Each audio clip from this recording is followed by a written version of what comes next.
Hi, everyone. Lauren Culp here, publisher and CEO at CUInsight.com, and I am bringing you a 3 questions video interview with a very special guest today. Super excited to have Dan Price, the president at 2020 Analytics, joining me. Dan, thanks so much for being here. Yeah, Lauren, thanks for having me. I'm excited to be here too. We're really thrilled about having this conversation. You have been doing some really awesome work at 2020 Analytics, and so I want to just dive right in. What challenges do you see that credit unions are really facing now and for 2022? Yeah, so the challenges that we see credit unions facing right now are really about what's happened in the past, where we are today, and where might we be going in the future, in the sense that, we have this pandemic that we've been faced with, and everyone expected there to be this scenario where delinquencies start to rise, defaults start to rise, become a little bit more conservative in the way that they're lending. And what we've seen is that because of the widespread assistance that credit unions and financial institutions have brought to their members and to their customers, we haven't seen as dramatic an impact to the credit risk market as we might have expected here in as we enter the fourth quarter of 2021. So it puts us in this weird situation where we now have 18 months or so of this time period where we know unemployment has been high and is still higher than it's been. We, are still relatively concerned in terms of what could happen economically speaking, but haven't seen any of those negative impacts quite yet. So the challenges that they face come in terms of, preparing for what may happen in the future.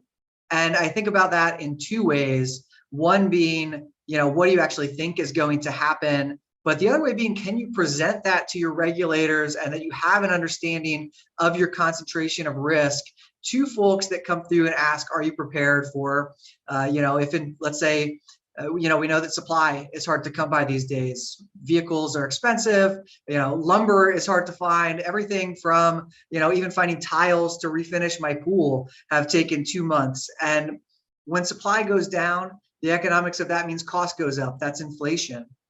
That could result in increases in interest rates. That's going to impact your borrowers, both in terms of their ability to repay, because you've got your variable rate payers now have more pressure on their payments. And then when you go to, in the event you have to unfortunately foreclose on a home, you're now in a situation where the new buyer has less purchasing power because they're lending at a higher interest rate. That's going to impact collateral values. And do our credit unions understand how that's going to impact their overall loan portfolio? So those are some of the risks that we see, basically being prepared for negative outcomes that could happen in the future. Well, you're so right. We had a situation recently where personally we're trying to find a certain type of new car, and that car, it took about 6 months and about 7-hour drive to find the car. We're looking for. Supply is so limited. And so it's really interesting as we see what is happening in the market, the ways that is really going to impact credit unions. And to your point, the ways that they have to really talk about that to regulators. Right. Now, I know you work with a lot of credit union clients. And so what are the big questions that credit unions are really asking 2020 Analytics right now? So, one of the big questions, of course, is what we just talked about. How do we understand those risks that are possibly on the horizon? And another one of the big questions that we're seeing in the market relates to that. And it's in the way that credit unions and financial institutions have prepared for the impacts of this pandemic and managing their allowance for loan loss. So most, if not all, credit unions that we've worked with have increased their budgeted provision for loan loss expense, which effectively makes their allowance go up, right? And they do that because they expect losses to increase over the next 12 months, let's say. And now here in, let's say, September 30th, 2021, those losses never came. So historical losses are low. And most of our credit unions' reserves are these qualitative metrics that they've incorporated into their financial statements. So now, as the fear is cooling off a little bit, right, fingers crossed that the economy continues to perform well, the question is, are we overfunded? Do we have too much money in our provision for loan loss expense, which creates a challenge? Also managing that challenge as we move into the new financial accounting standards, where we go from this incurred loss methodology to the current expected credit loss methodology, which is pretty generally assumed that we're looking at a life of loan loss, reserves are going to go up.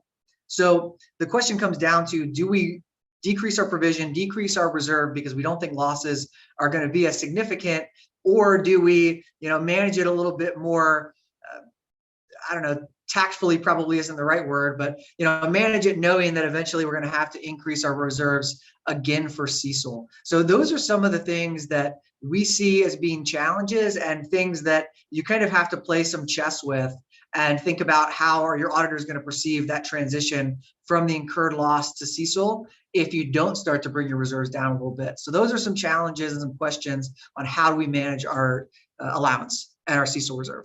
Right. And CECL is going to throw a big wrench into some of the things that we've done historically. I know I've heard from a number of CFOs that they're like, yeah, I'll just retire right before that happens. I've heard that too. Yeah. My successor can handle it. So I'm curious from your perspective then, I know you've worked with so many of these folks, how can credit unions really use the data that they have to better serve their members? So I think one of the best ways that credit unions can use their data to serve their members is to understand the performance and the profitability of your loan portfolio. Because when you think of the incurred loss methodology, when you think of a current expected credit loss allowance methodology, that's an estimate on your financial statements. It's a phantom number to, evaluate projected losses, but it doesn't impact the cash flows from your members, what you're receiving, what your real benefit is from each loan product. So having a better understanding of what are your costs to make a loan, what are your charge-offs associated with those loans, and optimizing your risk-based pricing strategies so that members across a diverse spectrum of FICO tiers and risk profiles can benefit from having a relationship with your credit union. It serves to grow your portfolio, grow your ROA, create long-term members, and pricing that loan very effectively creates this win-win scenario that's going to benefit everyone. So that, I would say, is the number one way right now that credit unions can use their data, and even using that potentially to influence how they evaluate performance of the credit union itself.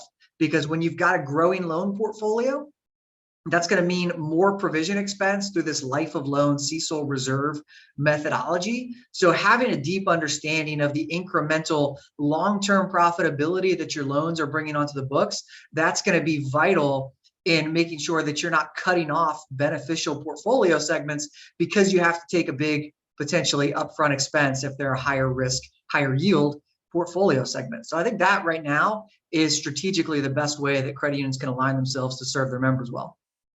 Absolutely. Well, there are so many things that I could talk to you forever about this, but that's all the time that we have today. I know probably a lot of our audience will be wanting to know how to get in touch with you. So we will link to some contact information for you and your team at 2020 Analytics in the post here. So anybody who wants to sort of benefit from your expertise and advice there can kind of get in touch with you. So thank you so much, Dan. It's been a real pleasure. We see so many changes coming out and we're, in an uncertain time. So definitely a lot of valuable input here for the credit union audience, but I look forward to hopefully seeing you in person someday soon. And thanks so much for your time.